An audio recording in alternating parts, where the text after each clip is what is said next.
အ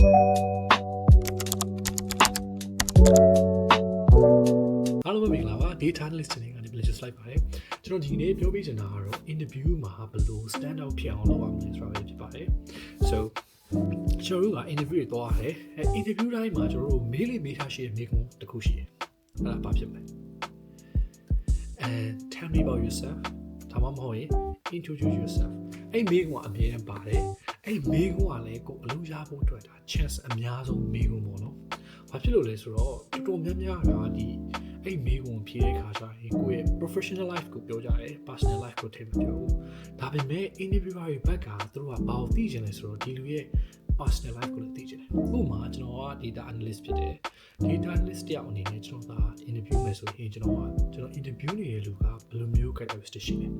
ဥပမာသူကထားပါတော့ personal life မှာကျွန်တော်က explore လုပ်ရကြိုက်တယ် traveling ပို့ကြတယ်စာဖတ်တယ် curious ဖြစ်တယ်အဲ့လိုမျိုးဆိုကျွန်တော်ဒီလူကဒီ characteristic တွေပေါ့နော်ဒီ data analyst တယောက်မှာရှိတဲ့ characteristic တွေရှိတယ်လို့ကျွန်တော်မြင်တယ်ကျွန်တော်ယူဆတယ်အဲ့တော့အကယ်၍ကိုကမ share ခဲ့ဘူးဆိုရင်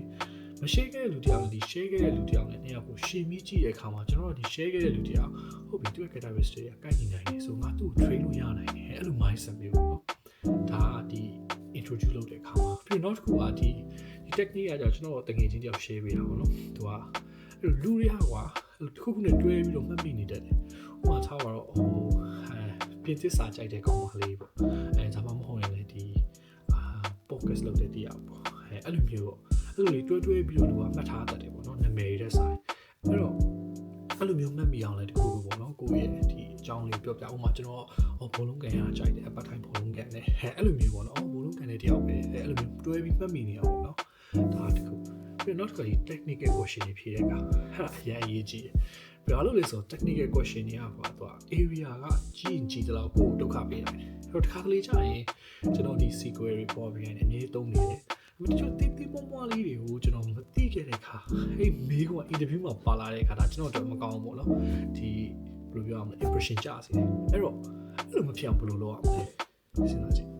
အဲ့တော့အဲ့လိုမဖြစ်အောင်ကို portfolio ကိုပြင်ထားရမယ်အကယ်၍ကို portfolio မရှိဘဲနဲ့ဒီ open question ဆိုရင်ကိုကသူတို့ရဲ့ playground မှာသွားပြီးတော့ဘယ်လိုပြောရမလဲဆော့နေရပါဘောအဲ့လိုမဟုတ်ဘဲနဲ့ကို portfolio နဲ့ကိုဆွဲခေါ်လာဆိုကိုယ့်ရဲ့ playground မှာသူတို့ကရောက်နေပြီသူတို့ကကို play စီတဲ့အတိုင်း play တော့မှာဟုတ်ပြောချင်တာကဒီ portfolio နဲ့ဆိုင်တဲ့မိကုန်းတွေကိုပဲသူတို့ကမေးတော့မှာလေ